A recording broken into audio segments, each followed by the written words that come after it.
for us. Debbie lives in Charlotte with her husband Bill of 44 years.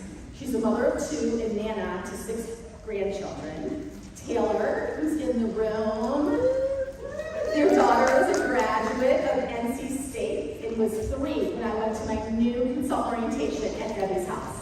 And Debbie did it anyways, and I was the only new consultant there. She's a senior director of Mary Kay. She's married to Keith Beering, an orthopedic surgeon. They have 3 children, sons Davis, Andrew, and Grant Andrew, and daughter Ella Rose. They reside in Charlotte. Colby, their son, is a graduate of Yale University, working at Barron's Financial. He's married to Laura, and they're the parents of 3 sons, Hudson Clark, Coleman Matthew, and William Blaine Reed. They reside in Charlotte also.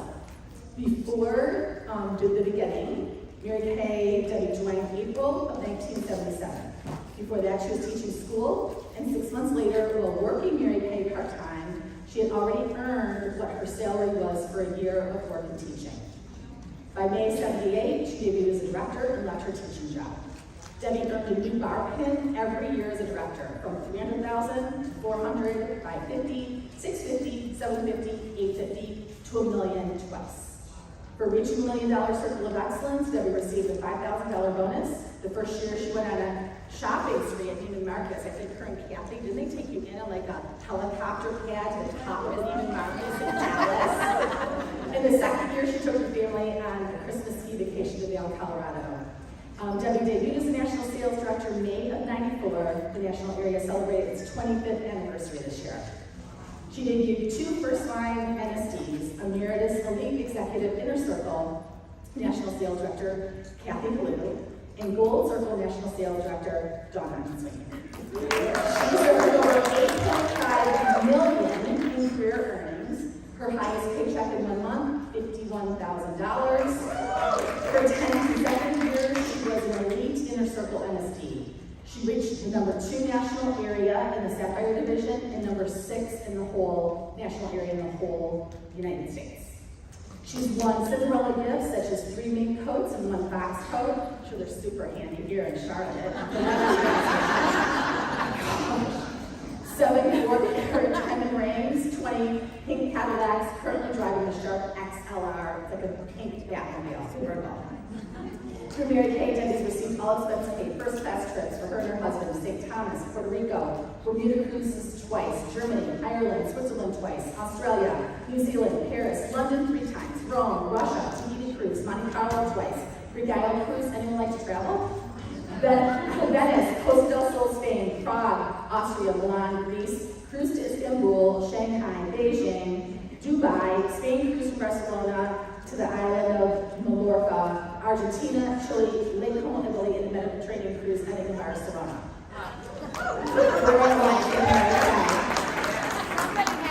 Someone had to do it. And then Kathy Helou, Emeritus Elite Executive. That means she had 8 offspring national sales directors.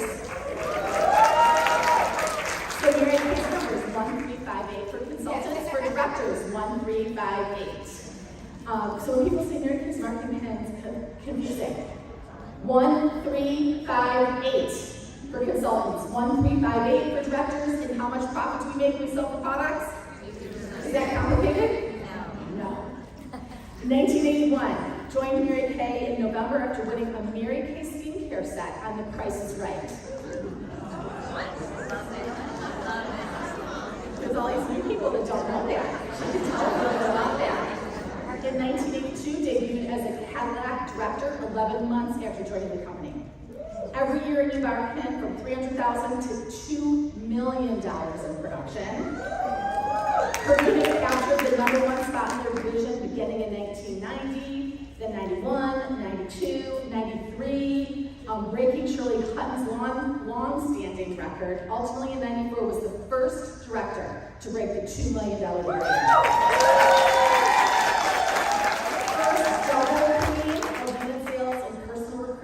Every year on the Court of Personal Sales, 7 years in the Court of Personal Recruiting, Queen twice, number 1 in her division 5 times, number 1 in the nation 2 times, debuted as a national in 1994. Highest check in 1 month, $84,459.96. 19 consecutive years as a last year as a work dynasty.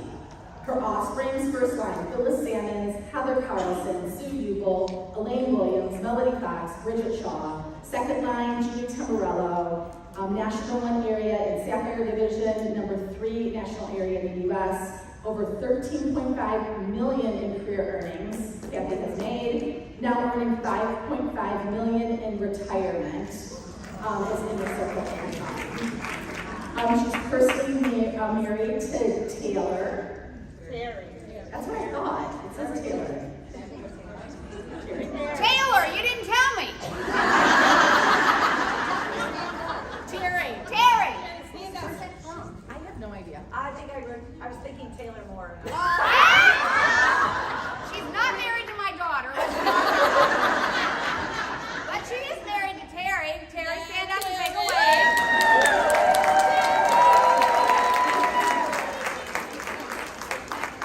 Mother of 2 girls and grandmother of 2 girls. Jordan is a senior Cadillac sales director married to Brent. They have 2 daughters, Ruby and London. Bluebell, Sydney is a worship leader and vocal teacher, mom to Jubilee. Kathy loves the Bible, exercise, sweets, travels to all the same places that, I think it's all the same places. Yeah, they pretty much did all the same places together. Yes. So I get to turn this over to NSC Karen Rydell for your panel, Hero of the Century.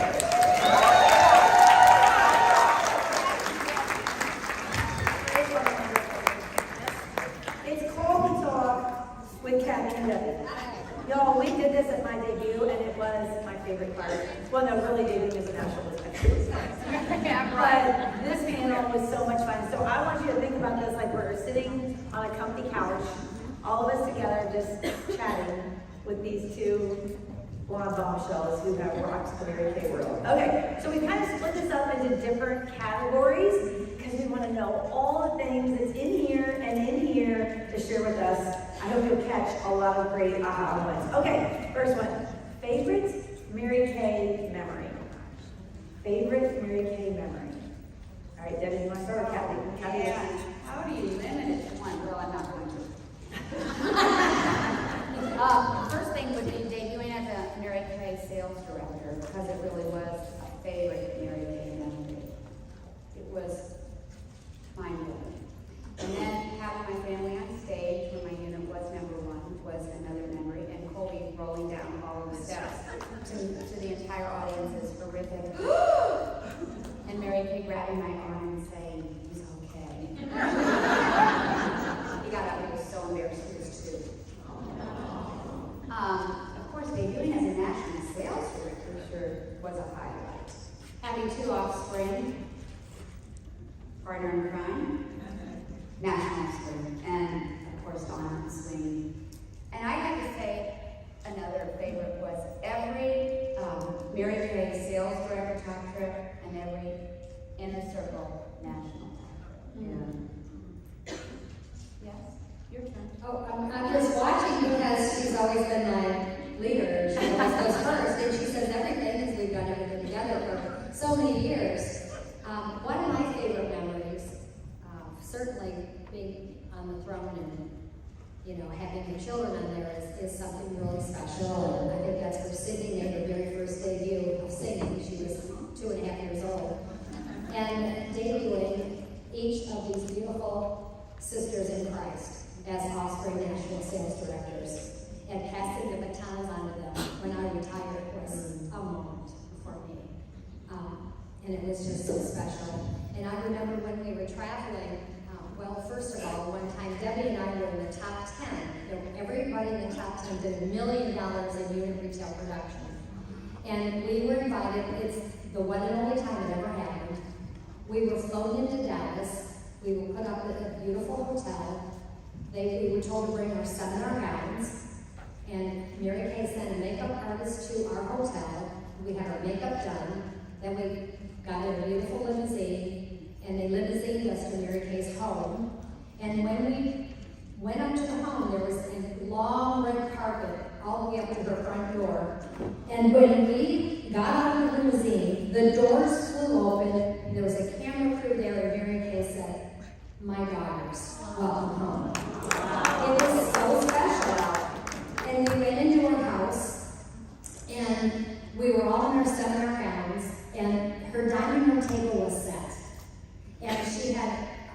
first at her home and had a meal made in her kitchen. You could smell it when we walked in.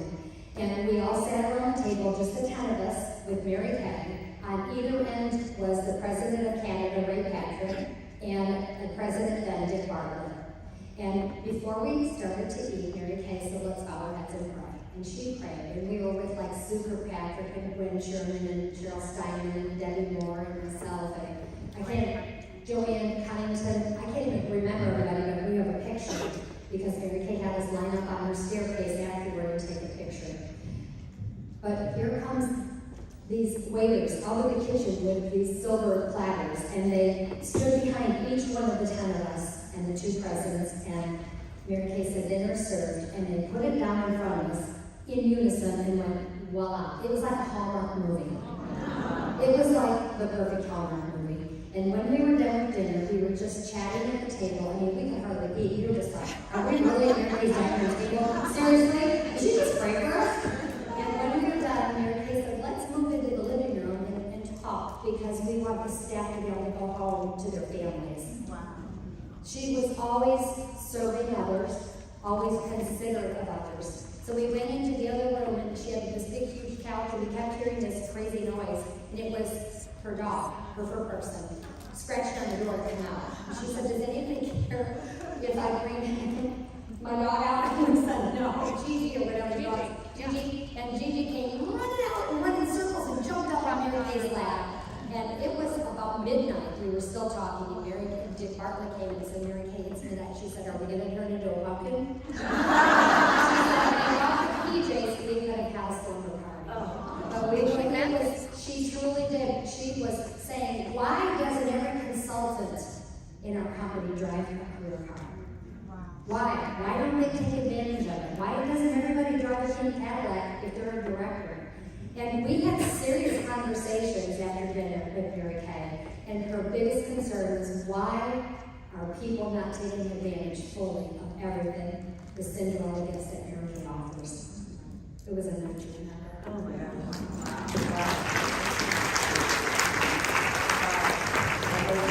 Okay, how about a conversation with Mary Kay Ash and what you took away from that conversation? I cannot wait for this. Okay.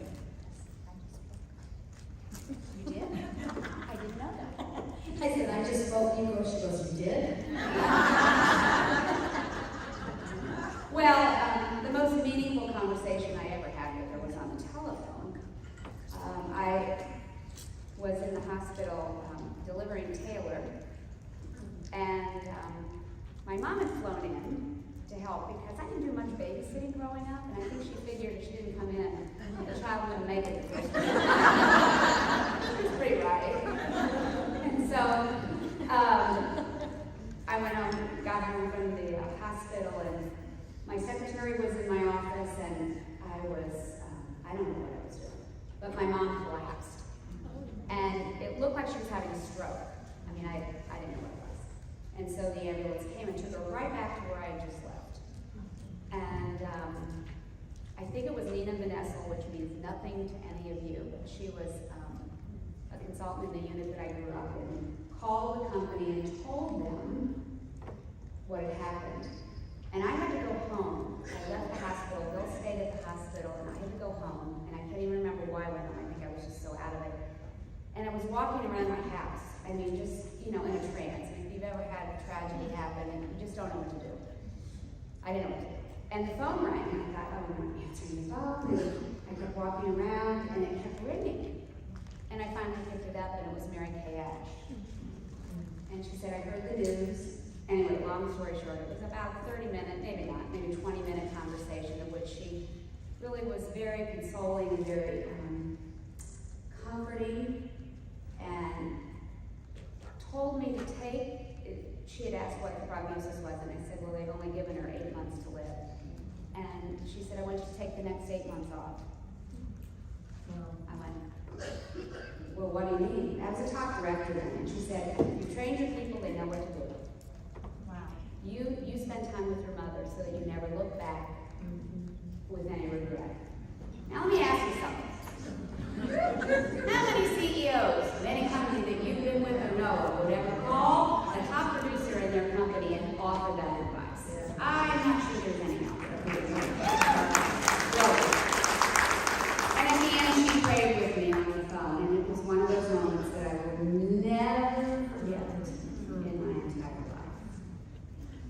so glad you answered the phone.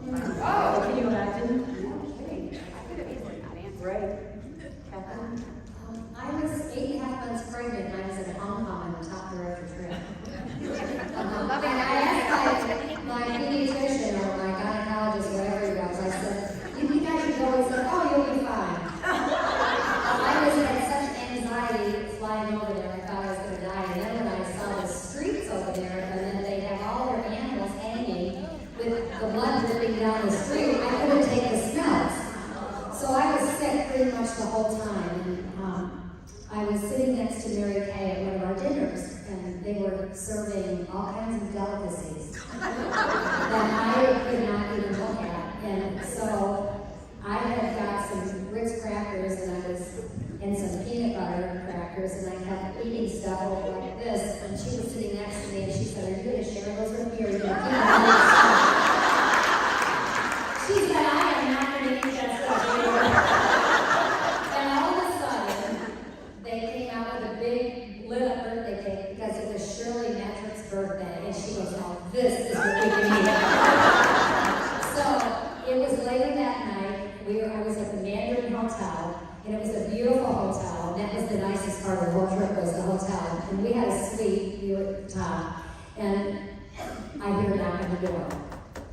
And it was Mary Kay. Oh my God. And I was not cute. I didn't have a bra on, I was 8.5 months pregnant. You can only imagine the scene. And Mary Kay came in, she said, "Can I come in? I just wanted to check on you to make sure you're okay." She said, "I knew you hadn't eaten." And she proceeded, I was sitting on the bed, so I started crying. What do you do when you're 8.5 months pregnant? You think the world stinks and you can't even eat the stuff that Mary Kay is providing and it's expensive. And she just said, she just sat on my bed with me. And then she said, I was doing my newsletter. I always was working on top trips. And she said, "Hey, let me see that newsletter." So she picked it up and she said, "Oh, I see your cover girl is Chrissy." I said, "That's my sister." "Well, Chrissy," she said, "go ahead and start taping me." She wanted me to tape her, and she went through my newsletter, and she did recognition with my people, and said, "I'm in a hotel suite with your national sales director," and she didn't feel very good. I just came to check and see how she was. And then how she ended the video was she took out $1, and she goes, "I have one more Hong Kong dollar to spend. Let's go shopping." That's how she ended it.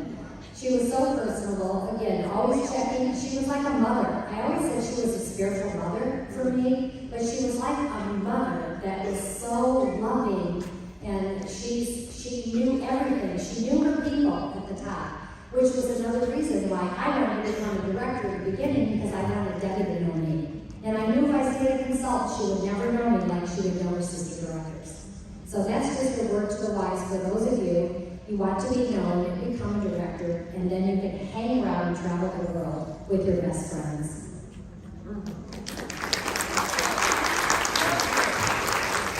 Well, these are stories that you should be telling to your team members, unit members, because this is how we pass on the legacy of who she was. And it paints such a great picture for us of how she really showed up for the people in this company. I love it. Okay, what are some things you learned from Mary Kay Ash that you want to pass on to us? A couple of thoughts or lessons. Okay, I have a few. People don't really care how much you know. They really don't care how much you know. But Finish that sentence. And you know, she said that more than once in my career, our career, but it is so true. You know, oh, sorry. Is that better? Yeah. People, okay, you can voice that.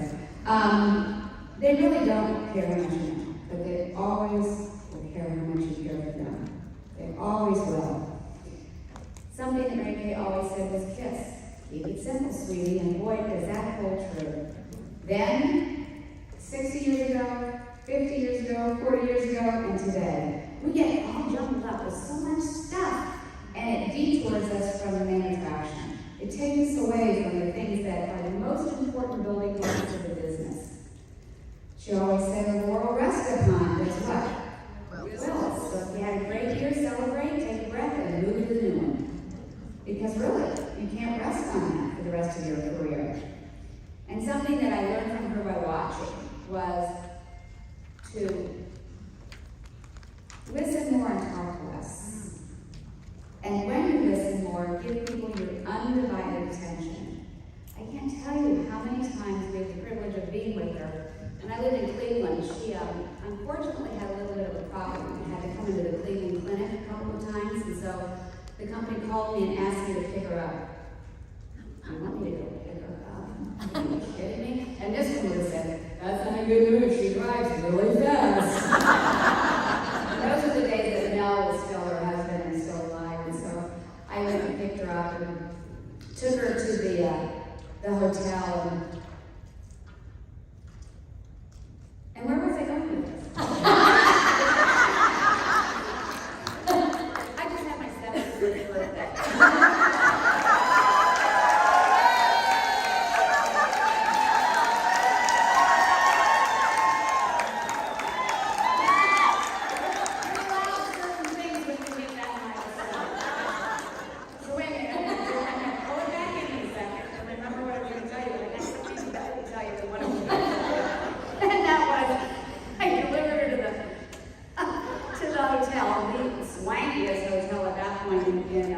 Cleveland, and I was going to drop her off. She and Mel, and she said, "Oh, come on in."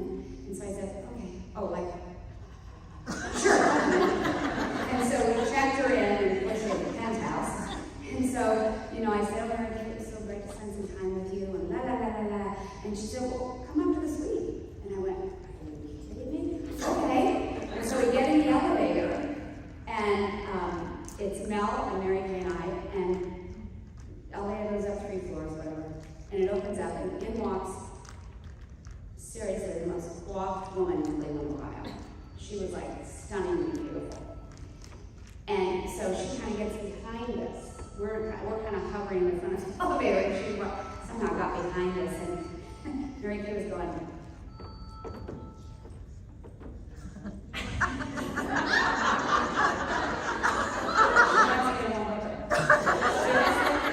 she has no idea. I can hardly say her name. And she's like giving me this nudge.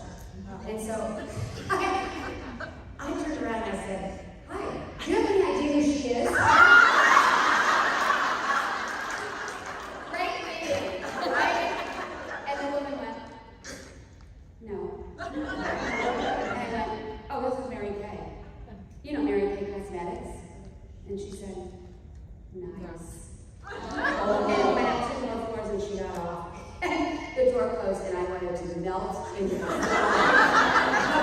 elevator, and she said, "At least you opened your mouth." The moral of that story is, open your mouth. You will probably do better than what I did. But Debbie was never in your book. I hated it. She hated it, yeah, and I think she tried to make me hate it too, because I watched everything she did. But I did have written down the same thing she did. Mary Kay always said to listen to people. She said, "You have 2 ears that the Lord gave you and only 1 mouth."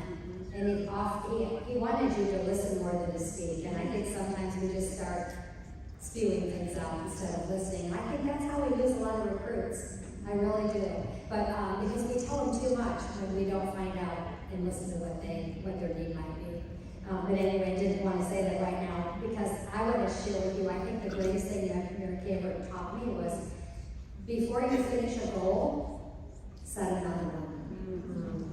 And so many of us don't do that. And as soon as it's over, we celebrate and we go, we exhale, but we don't have anything else in place. So we kind of just sit like a stale pond for a while. And, kind of gloat in the memory and think, oh, I gotta do this all over again. So I think that's super important. And I remember being in a castle in Europe and sitting next to Mary Kay as the #1 person on the trip. I was the top director. And I watched people come up one by one, walk away from their dinner for Mary Kay to sign their menu, the parchment paper menu. And I just watched her the whole time. That's all she did was sign and look at everybody that would come up and say, "Mary Kay, you changed my life." She'd squeeze them in and she'd write them in a book. And when it was all over, I thought, wow, that was so worth just sitting there to see how she encourages and blows belief into every person and affirms their goal that they just finished, but what would they get in your next? She would say, well, what's your next goal? the basis for what she would write. So she said to me, Patty, I need your menu. And I thought, I don't need you to write on my menu. Okay, your food looks like it's cold. And she said, give me your menu. And so I said, I learned so much, just give me your menu. So I gave her my menu. And that's where she wrote on the back of my menu, I believe that you'll be the first director to break the $2 million barrier. That's where she wrote that. And you know what's interesting is, out there at the first table, I have the chills on my legs. The hair is growing as I'm telling the story. Cheryl Steinman was sitting there watching the whole thing. And Cheryl Steinman came around and Mary Kay was done. And honestly, I was choked up. She came around and she knelt down right here and she said, I know what Mary Kay wrote on you, and I think you're going to do it too. And I just started crying. I went to the bathroom. I had to walk away because I was like boo-hooing. But Mary Kay was, and we had just done $1.6 million. We were on target for $1.7 million. So we weren't going to break our own record, but she pushed me to believe in my heart that this could happen. And so I went home and I told all my directors, Mary Kay believes, well, my consultants, we're going to be the first unit to break $2 million. And because of that belief that she instilled, we did, reach that $2 million in retail sales. My whole point is if your director tells you that she sees something in you that you don't see in yourself, listen. Don't argue with her. Don't come up with any excuses. Just listen to her and believe what she says, because she has your best interest at heart. She doesn't do it to hurt you. She's doing it to help you and to encourage you.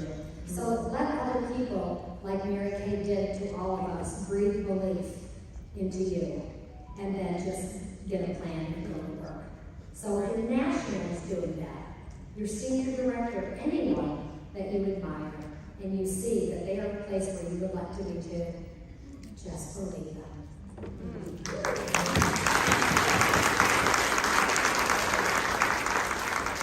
Well, we've always known that Mary Kay has an incredible sense of humor. So we want to hear a funny favorite moment with Mary Kay. I can't wait for this.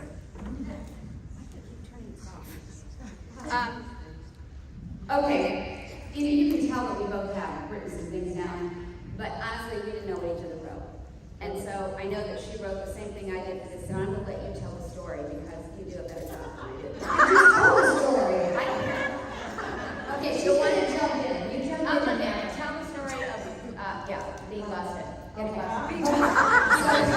So we were in London, and we always decided that we were going to bring home a gift to all of our directors.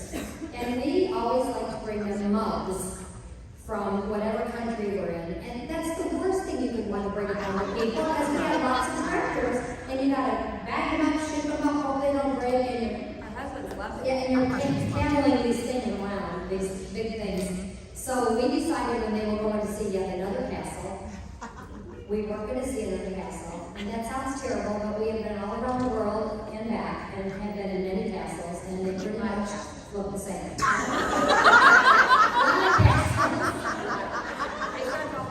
Yeah, they start to look alike. We're not ungrateful, we just thought we had enough. So we decided that we were going to go mug shopping in London. Instead of the castle. To a cheap store. That's what we did. Really cheap. Right. So we decided to wait a half hour after everybody was meeting in the lobby and getting on the bus and going. And we did. We waited, probably snuck downstairs and we said, okay, there was nobody in the lobby. So they had this big solarium of beautiful plants, and then they had a beautiful leather seating area around the plants. So we just decided we were going to sit there and admire the lobby, and we were deciding what our plan was going to be. It was just two of us. Maybe we should get coffee first, whatever. And out of the elevator walks Mary Kay. She walks right out and she goes, oh, the twins. And she came right over to us and said, you didn't want to go see the castle today? We said no, and she goes, neither did I. She said, I have a driver who's going to take you to a drive-through fish and chips. She loved her fried food and her hot dogs. Her freezer was stuffed with hot dogs. Frozen hot dogs. I can't believe she didn't want us to go now that I'm thinking about this. So she decided just to sit down. She told the driver she wasn't ready. She sat down and she told us the entire history of the other cosmetic company and Ginger, who was her nemesis. Yes, I forgot the name of the company. I can't remember. Beauty Control. Beauty Control. Yes. So she's telling us about how her company started. I mean, like we were just her girlfriends. And, you know, she was not being proper. She was just telling like it was. And she said, and she's trying to take my product and make it her product. And we're going to go head to head. And we're going to have to get attorneys. I mean, she's telling us this whole thing. I'm rolling this whole thing. And I'm like pinching Debbie. And she's pinching my leg. We're like, is this for real? She's like unloading on us like we're not her directors. And anyway, we just sat there with her. She was just talking to us for like 30 minutes. And we were so thankful that we didn't get on that bus, but that she busted us. Because it was that special time, you know, and I mean, we felt just happy that we did it, and then we walked away like we were on a cloud to go mug shopping. She did bring it up a couple of times after that. She goes, yeah, there they are, the defectors. Guess what? So were you married to my dad? I would never say that to New skin twins. Another funny time was when we debuted on stage as national sales directors at seminar, and you know we had to think of something different to do. We didn't want to just walk out and say the oath and whatever. So I remember you bought them, or I bought them. I don't know. We had these insane, huge glitter glasses. Sapphire, yeah, they were supposed to sapphire, and we had a pair for her. Mary Kay. And so we walked out, and everything was real prime and proper, you know, and the music was playing, and the kids were all with us, and Mary Kay was over there waiting for the big, you know, whatever to happen, and all of a sudden, Jack and I pull these glasses out and put them on, and they're like the size of my head, you know, they're like huge. And the whole audience goes crazy, and Mary Kay's going, what are we doing? If that was Magna, you said, we have a pair for you too. And she was a good sport. She put him on, not very long, but she did put him on. And she kind of brought that up a few times afterwards too. So no one's ever done that to me on stage. Okay, and one other very funny thing, very funny. We decided to be new skin twins in Florida at the the Walt Disney World Park, whatever it was, wherever we were, Disney World. Because they were having a costume party, and we wanted to win the prize. We were prize motivated. So we put on these old lady masks that nobody, with gray hair, I mean, they were truly unattractive. With a big wart on the nose. Yeah, like witches' masks. And we put on these like white things, and over the top, we had written down, no more Tupperware, no more new skin, no more beauty control. All up and back, we had queen of whatever it was, I can't remember. We had crowns on our head. We had these big feet on our feet. We wanted to completely cover ourselves so nobody would know who we were. And nobody did, and of course we did win. But it was so controversial back then, because Mary Kay, we were fighting with another cosmetic company. New Skin. It was New Skin, because that's what we were, the New Skin twins. We were scared that Mary Kay was going to get mad at us, because she got the biggest kick out of it. And we got the prize. And afterwards, she said, I knew it was you too. Nobody else knew it was us. Except for, because Debbie kept saying, stop laughing. Everybody knows you laugh. Don't laugh. But it was funny. Because the whole place went crazy. They started doing a wave. We walked in. We were like the center stage. It was so, we did the craziest thing. It was so funny. It was so funny that I filled my shoe with pee.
building questions.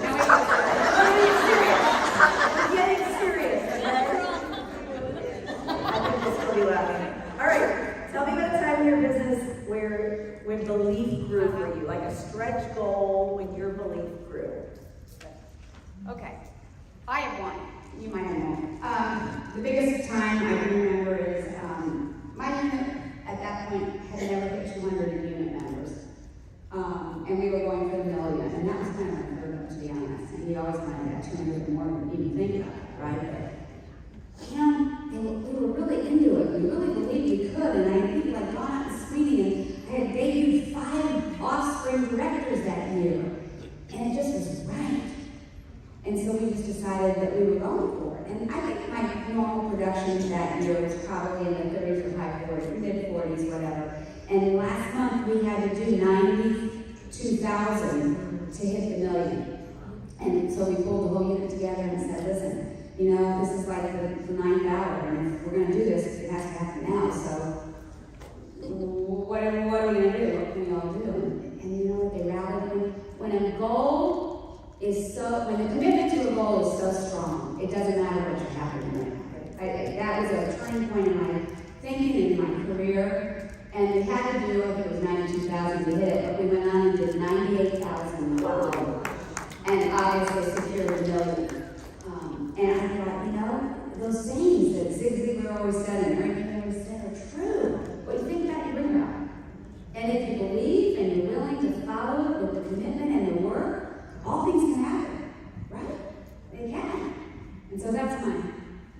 Well, that basically leads into once the mind is stretched to a new dimension, I had to stand up. It can never return to its former state. And that's true. And I had a very early on goal. I wanted to earn the use of a pink Cadillac, but I really didn't because I feared that I would lose it. And maybe some of you are here now and you think, oh, I could do it right now. I've got the right people in my unit, but how do I maintain it? Sometimes I remember telling Debi, I don't want to be a red jacket because I'm afraid I'll be asleep tomorrow. You know? So I don't want to be a red jacket because I don't want to be out of my red jacket. I want to stay in my red jacket. And it depends on other people and their goals and if they have the stick-to-itness. So all along my career, in the very beginning, I was afraid to take the next step. And sometimes that's where we are. But again, I remember telling Debi, I don't want to win that Cadillac. She said, you're on target for it. I said, I don't care. I'm not going to take it. She goes, yes, you are. And once you take it, you're going to never lose it again. You're always going to have a big Cadillac. So I guess I just want to say to you, sometimes you have to step into the unknown. And whatever you did to get to that place, you just keep doing it. You know, that's a simple solution. You keep doing what you did. And I also remember thinking, I felt like my national area needed a boost. And I had given goals for my first line, the second line, the third line, and fourth and beyond. And then I said, okay, I need a goal. And I was sitting at the Inner Circle weekend, and I was listening to Barbara Sundin, who was the #1 national, saying that she debuted 10 first-line directors in a year. And I thought, oh, wow, that's a huge goal. Maybe I'll try to do that. And then I told Bridget about that down the road. And you know, debuting those 10 first-line directors, I did it because I said, if Barbara Sundin, who travels the world, can do it, I'm not traveling the world. I know I can do it. I just have to focus on it. I'll do 5 by December 31st and 5 more by June 30th. Do you know that simple goal, Tom Walton called me up. He was our president then, and he goes, do you know you increased your income by $101,000 last year? That was from Debi personally, 10 new first-line directors. That blew my mind because I never equated the money to it. I just wanted to find 10 first-line directors. And what a pivot, what a change. It made me realize, well, if I can do 10 and fall along, I can do 5 over here. You know, why not? Again, that was a huge stretch goal for me to do 10, but it shifted my thinking because that's what happens. When you set a huge goal, you reach that goal, it changes your thinking about what's next. You never go back, that's right. That's once the mind is stretched to the dimension, it can never return to its former state. So just remember that. And we have 2 million up there. Yes. Oh yeah. Sidebar. Oh yeah, we have 2 million. So who would like to increase their income by 100,000 this year? Right? Wow. Okay, so let's talk about the party. We know it's what's important. Can you tell us what is it about the party that you love? Tell us your thoughts about the party. All things party. You start. You start. I just finished. Okay, so some of you are gonna like this and others of you really aren't. Guess what? I'm retired. To me, it is the only thing Mary, the beauty consultants and sales directors should be doing because it is the nucleus of this business. And we did not live through, COVID. thank you, COVID. Ginkgo biloba, what's it called? You need some. Yeah. We didn't live through COVID, but we lived through a lot of other seasons in our 40 years that could be equated to COVID in a different kind of way. And I think we can always find a reason not to do something if we want it bad enough. Right. And I know that there was a while we couldn't get out. I get all of that.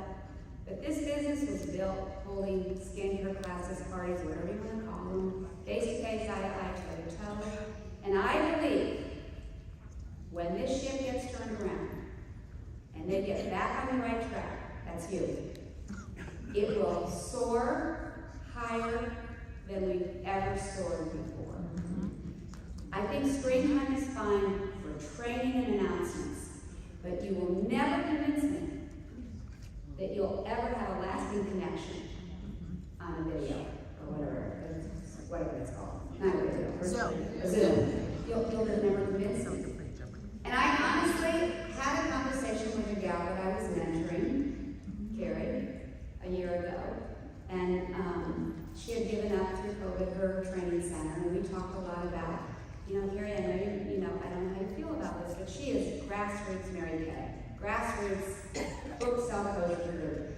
And I said, you need to consider getting a training center again. Didn't Mary Kay always tell us to invest before and you'll work harder? Oh my boy, always said that. Put yourself in debt and it's amazing what you do. We get out and sell that product like nobody's business. And we talked about that and go out and get something and decide that you are going to hold appointments and have back to Saturdays every day where consultants can bring guests and per unit flew off the hinges with new recruits. You guys, it's all in the connection point. It's all in being in front of somebody. It's all in putting this product on and watching her absolutely turn into a different person. And it's so much more fun with 3 or 4 around the table as well, because then they start yelling about each other. And that's where the booking happens, and that's where the coaching happened before, and that's where the recruiting happens. And that's where your offspring directors are going to come from. So I'm a proponent, always have been, that the party is the nucleus of this business, and everything spurs off of the party. Your reorders, your dovetailing, well, that's a thing of the past. All of the avenues of income in Mary Kay come off the nucleus, which is your party, your skincare class, whatever you're calling it. And it made sense to me. When I came in, I was working, I was teaching at the time, and Mary Kay always said 3 to 5 parties every week, nothing less.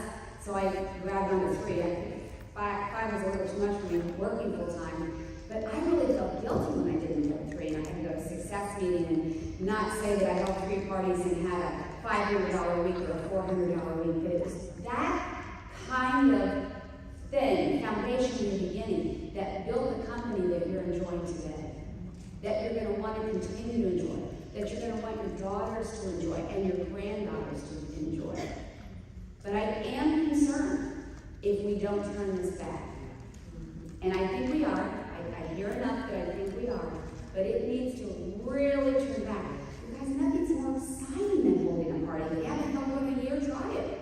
You may fall in love with it again, honestly. Or putting product on someone's faces. We used to put product on people's faces at Starbucks. I don't care where you do it. But doing that, and then the connection point that you have with that person could be a lasting relationship with your next director or your next team member. So that's my thing on parties. It's the most important thing you can do. I never wanted to know how many dollars in sales you sold. I always wanted to know how many more parties you have in your day book for the next 2 weeks. Mary Kay always asks that. Do you know in the old days when I became a DIQ, I had to turn my weekly summaries into Mary Kay Ash. Think about it. You think you want to send a weekly summary to Dallas for 0? Or, oh, I held 1 party and this is my full-time job? I don't think so. So, be accountable. Maybe not to Mary Kay, but maybe to your national, maybe better yet to yourself. Be accountable to yourself and decide, I'm going to have the best year of my life this year, And it's going to start with those people around my table or your table, or a table. I don't know what table it is. And that's all I have to say about that. Basically, of course, I support everything Debi says because I know my business holding parties. I just heard Lisa Manson's speech with the first seminar. She did 100 parties in the first year. She's one of the highest paid women in Mary Kay. Did 2 million over and over and over and over and over and over. But everything you've ever wanted from this business comes from the party. Sharing this product and building your customer base by connecting them to the product and to you. That's what you do at a party. You connect them to you. You don't have to worry about buying from somebody else because when they spend 2 hours with you and you've helped them and served them and loved them and started them on basic skincare, they're not going to buy a random one from somebody else. They are going to stick with you. So that's happening. Future bookings. I always was told by Mary Kay there's 2 bookings at every party and there's always 1 new recruit. Yep. She's always had 2 bookings and a new recruit. So when I would go to a party, I'd think, okay, who are my 2 bookings? And I used to have this on the table, book to look. Silly book to look. And I would have in there a free gift. And if they booked, and it was on my date book, which I had them write themselves, then they would open this up, and I had them spread out on the table like 5 of them. And I always got 2 bookings at every party. Always. These little stupid things worked. And after a while, I started making them myself with pretty eyes and false eyelashes on, and decorating my envelopes. Because I like doing stuff like that, and I wanted it to be something that somebody would say, oh, I'm curious, I want to know what's in there. You know how you get an email and it says, you have a mystery discount? Click on here to see what your mystery discount is if you want to get a rubber rub, which I get all the time, or penny or stock. Okay, the other thing is Mary Kay always said, I already told you this, there's a new recruit at every party. I believed her as gospel. I said, okay, Mary Kay said there's a new beauty consultant. I would say that. I said, Mary Kay says there's a new beauty consultant at every party. Now, I'm not sure which one of you is going to be, so I'm just going to watch all of you. And if all of you decide you want to do it, it's okay. I can have 5 of you become new consultants. That's what I used to say. So somebody's going to do it. Or if you know somebody, I have the best referral list. You'll have to ask me about those. Parties allow you to naturally introduce your new team members to the business model. So when you recruit somebody from a party, guess what? They recruit from the party because they were recruited from a party. If you don't hold parties, they're not going to hold parties. They're only going to do what they see you do. They're not going to do what they hear you say. So you have to hold parties and find people to parties. And when you go to your meetings, I'm so excited to introduce Sue Julio. I met her at a skincare class. On Tuesday night, she's here as my special guest tonight. I think she's taking a look at the business. Oh, okay, so you do that. Plus, that party is the best training arena for a new team member to observe. So when you're holding parties and you take a new team member to watch you do the party and watch you sing, it says there's always a new beauty consultant at every party. I'm not sure which one of you is. I'm going to be looking for clues and watching you. You know what? Maybe I'll give you 1 cup. Just come check out our wonderful success event on Monday night. That's how I got Sue Yule to a meeting. I told her I'd give her a product at half price after she called me out of the phone book by the grace of God. And she came in there and she saw all of this. And she said, oh my goodness, I think I want to do this. Plus, okay, so taking it with you. Our NSD, Daily White, Debi's and mine, when we came in, Daily was the very first beauty consultant. You know what Daily told us to do? Hold 10 parties in a week. So I thought 5 was enough. Or tried, I started with 5. 5 was my minimum goal. And I had also left corporate America. I was making $25,000 a year with my Women 2 benefits. So I was trying to think, how much can I sell? How am I going to do this? Got to be lots of parties, so I don't have to go back to that job. So I'm a party girl, and I think these little book to look envelopes are a winner. I can say what I do. I can say one more thing about it. I'm convinced that you all would do them if somebody booked them for you, and some of you may not even, after 5 years of after COVID, think, do people really want to do it? Are any of you familiar with Mahjong? Yes. Okay, a few. It's like the hottest thing anyway.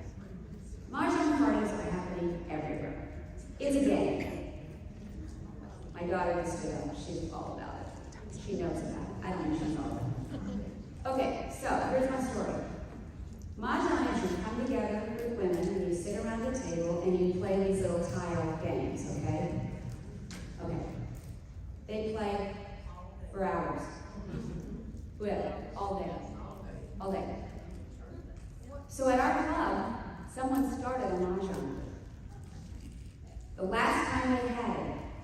there was over 95 women in this room playing mahjong. And I walked away and I thought, I was just walking by, I wasn't playing, but I walked by and I went, and people don't think women want to gather? And all I wanted to say to you is, and is that going to change their lifestyle at all? Is it going to benefit their children at all? Yet around the table holding a Mary Kay party, you can change someone's life and the life of their family. And I know I was never walked by that just to see that that had caught on like at that level of women playing a game. Women do want to get together. Women do want to get together. And you're the greatest thing in the world to get together and look beautiful. And feel great about themselves. It's all about the party, guys. It really is. I love the fact that said it was a business model. Have you thought about that? The party is our business model. That's so brilliant. Okay, can you tell us like a favorite thing or two that your business has paid for? I mean, I know it's paid for everything, but what is a standout memory of something that it's paid for?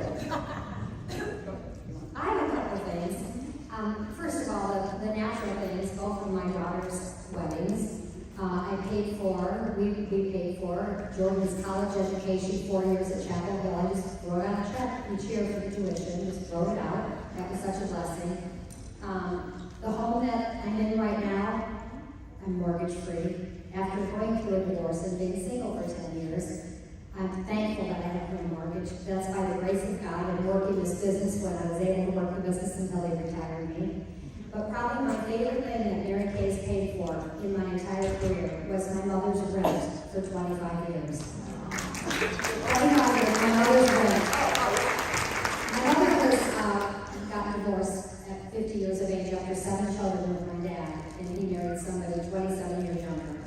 My mother was by herself, and she was devastated, and to the point of wanting to take her life down once or twice and having to be hospitalized for it.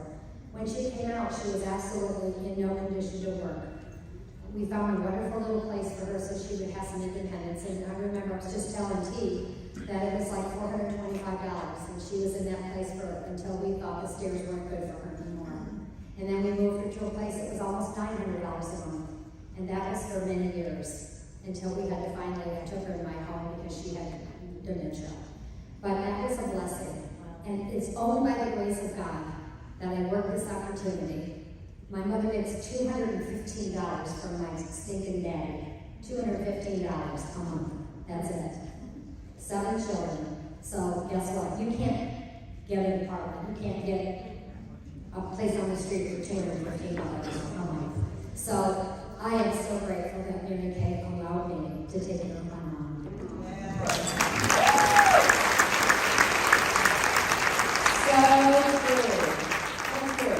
I just had a couple. I retired my husband at 40. Thank you, Mary Kay. Thank you for the income. College educations for Taylor and Colby. Thank you. Family vacations every year. We took a family vacation every year, and it was always paid for by, obviously, Mary Kay earnings. And dream weddings, of course, for my daughter. And my son, because, just because you have a son, that means you still pay a lot. Oh, if you have sons, you flash, you still pay. But you know what? When you said that, it's everything. Isn't it everything when you think back of everything that we have and everything that we can do and the choices that we can make? During the day, I don't wake up and thank Mary Kay. I know she's listening. I know she's thinking. I know she's looking down at all of you and wanting you all to be successful because that's all she ever wanted. All she ever wanted was this company to flourish through women being successful and taking care of their families. And I'm just so thankful for this opportunity. And I wish the whole world knew about it. And they will if we get out, if you all get out and tell them about it. They're just out there waiting. They just don't know it. They really are. That's a perfect segue to the next question. I thought so too. I mean, perfect. I'm actually going to combine the next 2 questions. That's a good So idea. we want to talk about the importance of sharing the opportunity as a beauty consultant or as a sales director, and then the power of gold or medaling and making that gold medal that standard. So you just led right into it with team building and sharing the opportunity. So Kathy, you want to start us?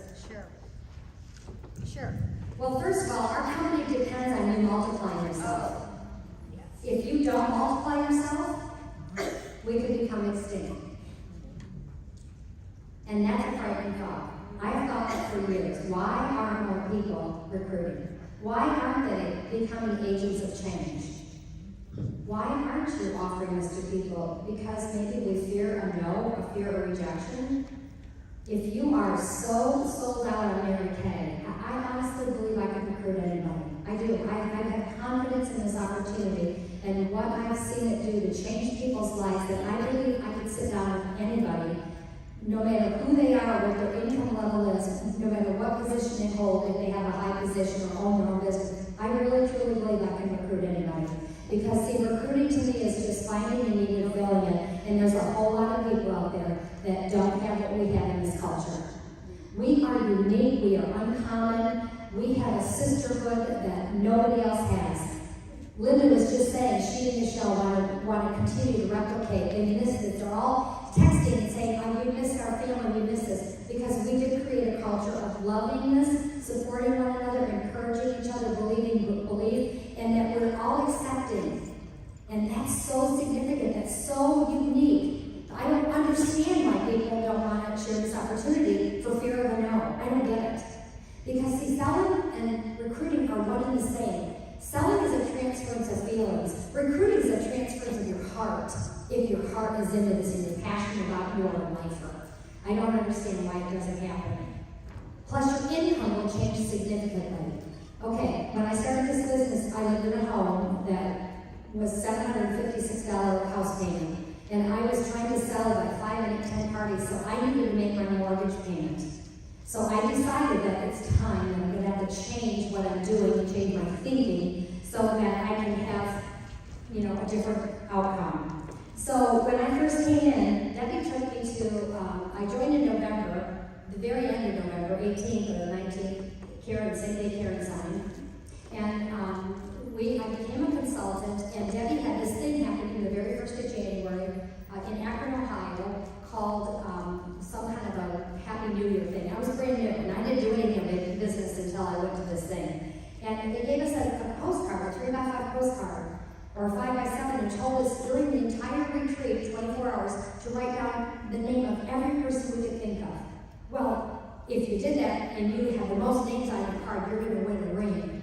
Well, remember, I'm brand new to Mary Kay. I have 7 kids. I live in a home with only 1 toilet and no bath, no shower. So winning a ring, this is like a new thing for me. I'm going to win a ring. I'm going to write down names. I wasn't even listening to the speakers. I was thinking about everybody from like Girl Scout days, Brownie days, school teachers, friends, neighbors, new neighbors, jobs, babysitting, everything. And then I got this from Debi and said, Kathy, just to let you know how proud I was to have you at the retreat with me.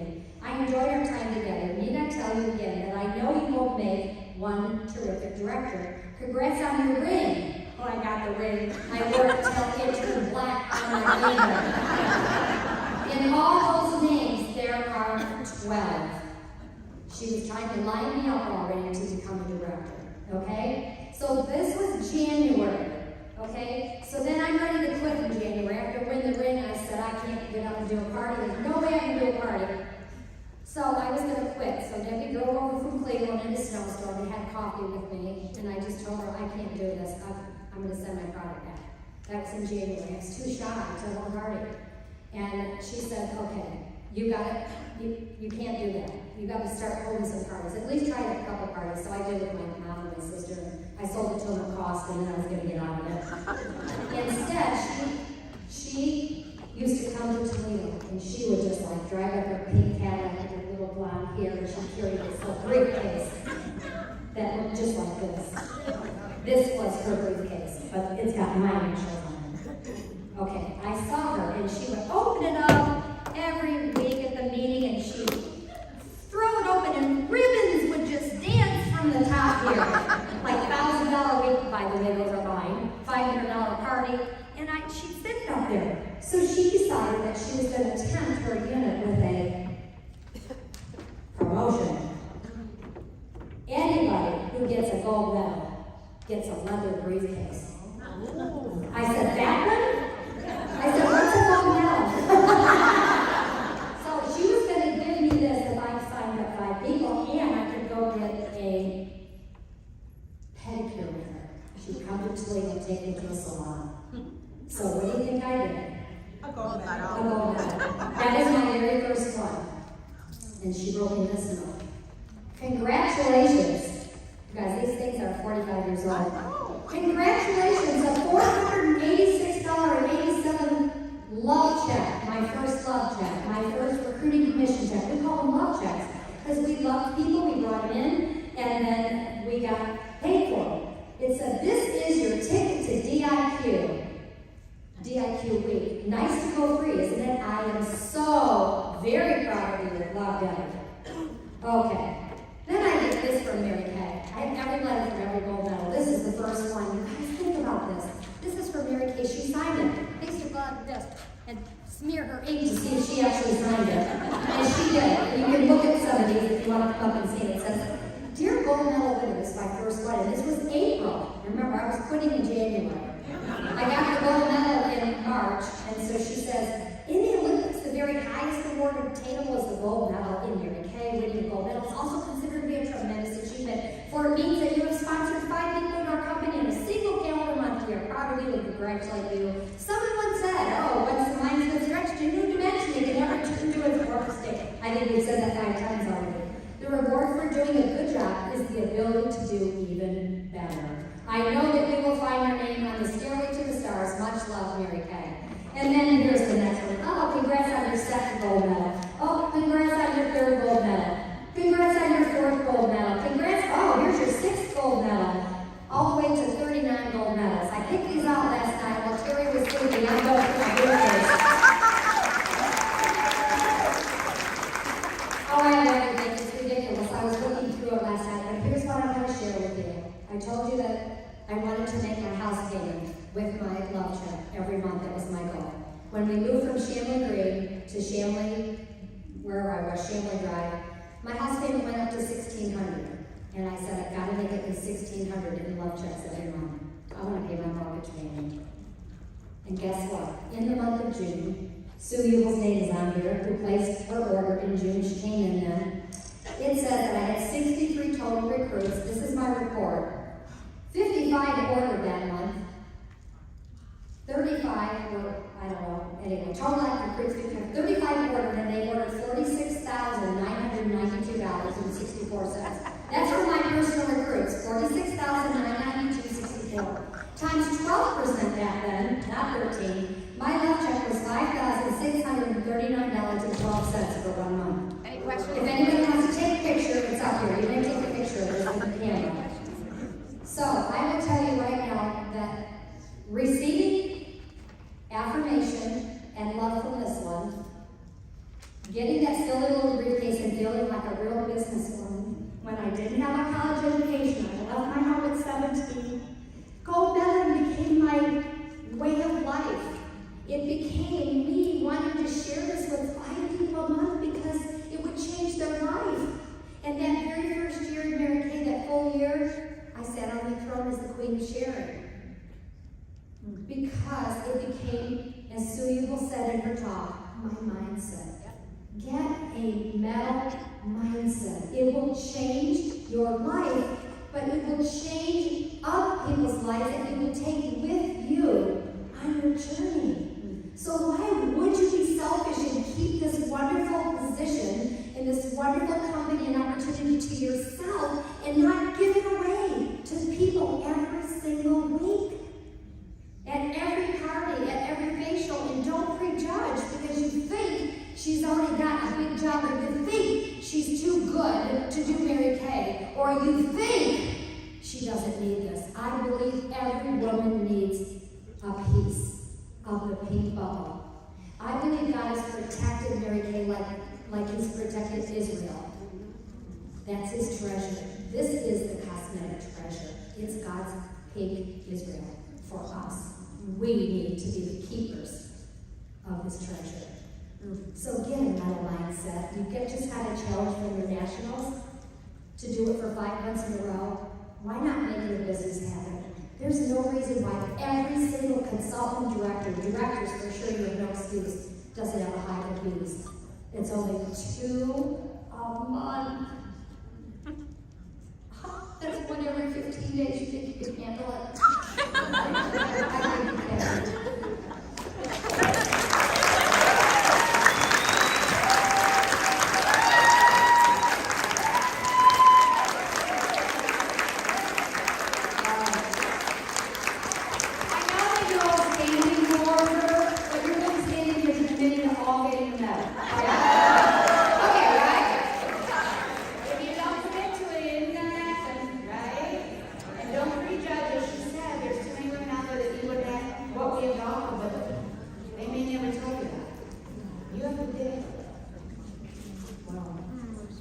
moving into our last section of conversation, faith and workplace ministry.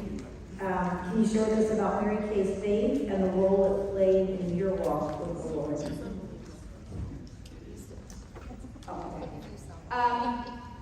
You know, when I came into Mary Kay, and I don't know how some of you feel before you came into Mary Kay, if you worked another job, faith never entered in. You never prayed in the teacher's lounge, or you never, at the beginning of a teacher's meeting, had someone stand up and say anything that was important, or faith, no, let's go back to important. But after my very first seminar, no, it wasn't that. I go to a PNA rally that Mary Kay spoke at, and she captured, in Dayton, Ohio, she captured the arena. She was the only female on the docket. And people were getting up during all the other speakers and going out in the bathroom or whatever. And Mary Kay gets up and opens up with 3 sentences, and you could have heard a pin drop. And she was the last speaker the entire day. So if you've ever been to a seminar like that, you know, by the last speaker of the day, you know, like, oh, she's heard it. And she brought in her faith in her talk. And you could just see people being moved by it. What I appreciated most about Mary Kay was we all knew she was a faith-filled woman, but she lived it. She lived it. There are a lot of people that know the Bible, they can quote scripture, but maybe they don't live it out. Mary Kay lived it out. She never had to preach it. She was the walking example of it. And that drew people to her. It sure drew me to her, because I knew she had something I wanted big time, because she was always in the Word without preaching the Word. Right. And I thought, what an amazing company to be affiliated with. Impacting, yeah. Money, of course. Great product, yeah. But when you change someone's life eternally through your Mary Kay, we're talking reason. Don't you think? Okay. Well, I just remember going to my very first career conference, and I couldn't sit still because I was a mess listening to the 3 top directors and the 3 nationals give their speeches. I don't remember a class on booking, coaching, selling, and recruiting. I only remember the life transformation that these women talked about, and that I could see Jesus in all of them, and I wanted what they had. And it was transformational for me. And I remember Mary Kay asking me specifically, are you saved? And I was like, dear headlights, like, well, I go to church. There's a difference in being in church and being in Christ.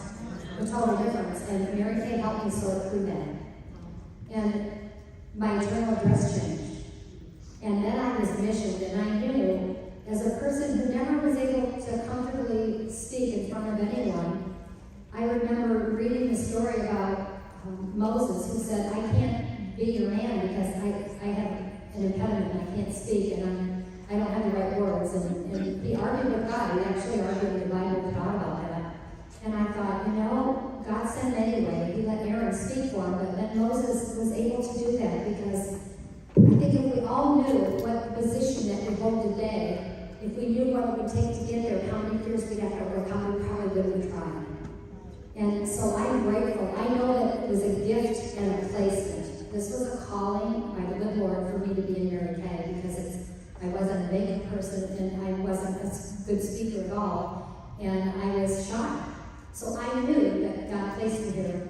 Like it was my burning bush was winning product on The Price is Right. And I can tell you right now, what we're supposed to do is pass it on. And I remember Sue on a trip to Paris with Dawn, Debi, and Elizabeth Fitzpatrick, and we were reading our Bibles together every night, and Dawn said, I'm going to come in while you read your Bibles. So we started reading the Bible and talking to Dawn about it, and Sue and I, when she left that first night, we were like, oh my gosh, what do you think? What do you think? We were like going crazy. And we said, oh, maybe she'll invite herself back another night, you know? And she did. She wanted to come back. I remember sitting on the floor, and she was on the bed, and we would tell her about the Bible, and she got saved when we were in Paris. And look at the difference that God has made in the lives of so many people. Yeah, I mean, honestly, I know that opportunity. It's just called workplace ministry. It's frontline evangelism, and that's what we get to do.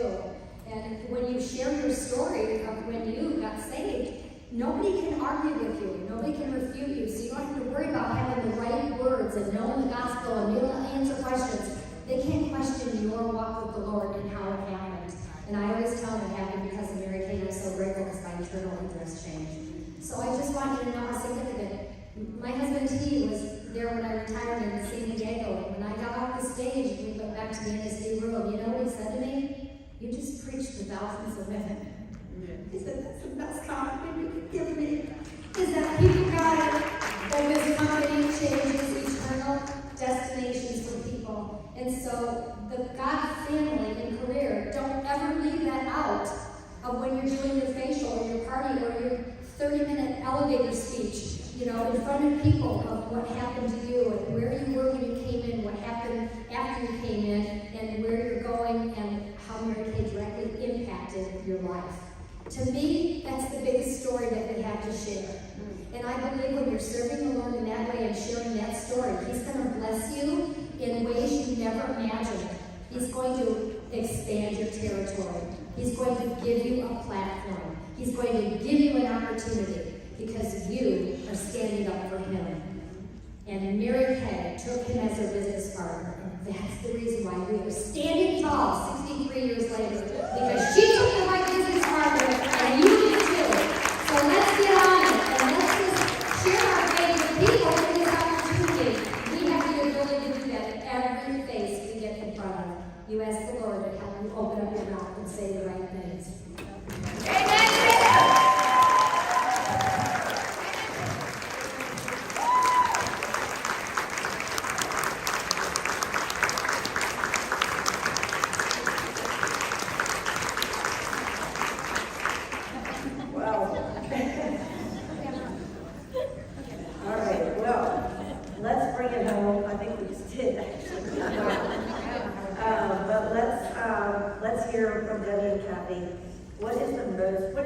Important for us to take forward in the next 60 years of Mary Kay?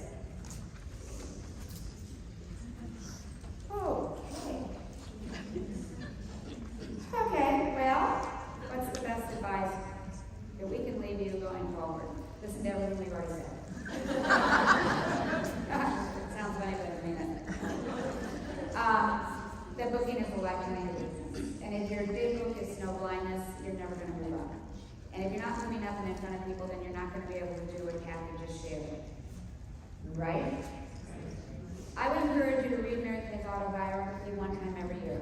It's a refresher, and it reminds you the chairman of the board, the person who started this, why she started it, how she started it, and what our obligation is. You know, the only thing Mary Kay ever asked of us was to pass it on. I think you said that earlier, and it's so true.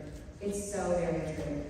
I want you to remember to never miss a company function going forward, ever.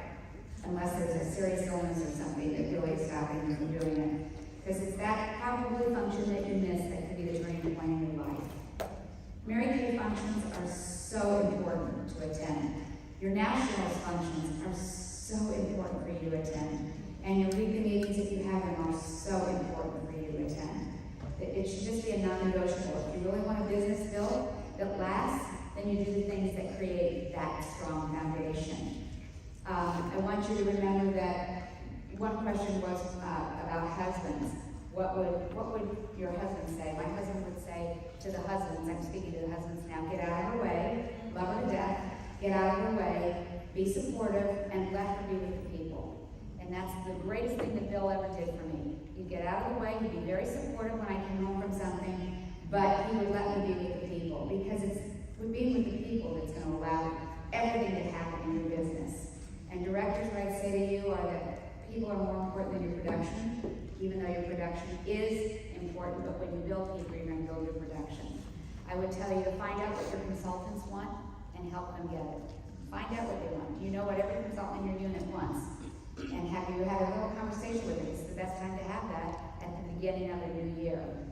I would say to you that a month without a personal goal is pretty much a dead end. You're probably going to have no growth. People who don't have goals are just kind of spinning. And you'll end up being in the same place next year that you are right now. And I know none of you want to be there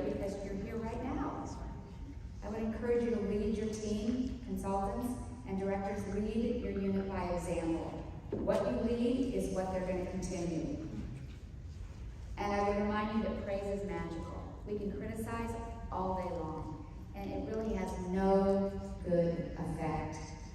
I'll never forget, and I'll end with this one story.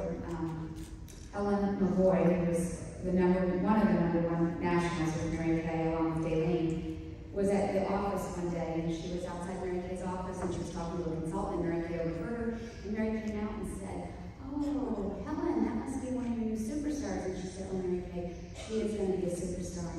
And Mary Kay said, "Really, why?" And she said, "Because she held a $35 party last night." You can imagine what Mary Kay thought. Was she kidding? You're counting on her to be one of your superstars, and she held a $35 party. Even in those days, that didn't lie, you guys. And Mary Kay kind of gave Helen this look like, "Wow, great." And Helen said, "Well, what you don't know, Mary Kay, is her first two were 0. And so her third one was 35, and I know from this point forward, she is just going to soar with this business." And Mary Kay shared that at something we were at. And I'll never forget that. When you praise people to success, you can't criticize them to success. Praise your people, praise your team members. Find something good, and let them know how proud you are of them, because nothing feels better than being told, "Hey, you did a great job, and I believe in you. And I believe in all of you. You wouldn't be here." A lot of people aren't here. Have you noticed? And you know what? It's sad, but it's a choice. We live by the choices that we make in life, and we live by the choices that we make in Mary Kay. And let me be the one to tell you, you have made absolutely the most important decision right now in your Mary Kay career for being here. So I applaud you.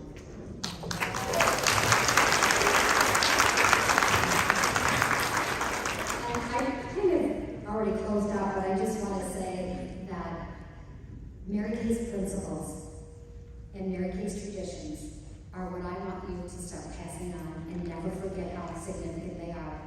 The do unto others as you would have them do unto you, Matthew 7:12. Mary Kay used that as a guiding principle for her company, and I think we need to continue to tell people that. She gave that to us. As Dawn said, she put scriptures on the dollar bills that we gave her. She passed out a mustard seed, which is a biblical principle about the mustard seed being the smallest tree, but growing the smallest seed growing to the greatest tree. The golden rule. Everybody in the world understands the golden rule, but not everybody understands it's a biblical principle. But you can share that with them, because you know it's Matthew 7:12.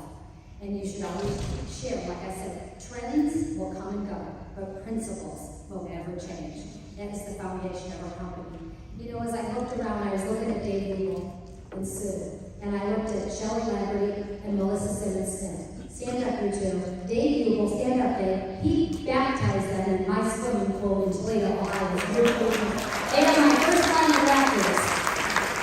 They had such an impact, and Sue, when they came to me looking for extra money for Braces for Heaven, and they knew I had a spiritual need, and God brought us together.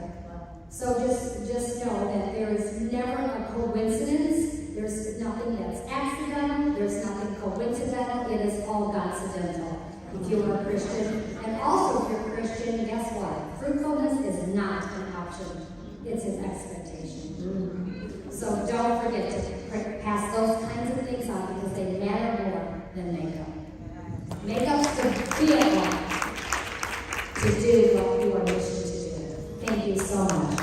That was so beautiful. I wish I would say what I would say right now because you just said that, but I feel compelled to tell you. First of all, I want to applaud you because you all look great. And I know that there's going to be some changes possibly about our image. And I'm going to tell you, don't do it.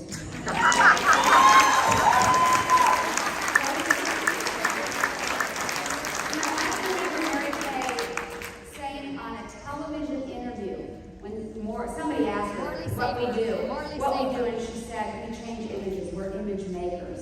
I guarantee you, if we go through the other side, we will lose the image making that we have established over 60 years. If you see it happening out there on stage, I don't care if it's a consultant, a director, Or a staff member. cut this out of this, or staff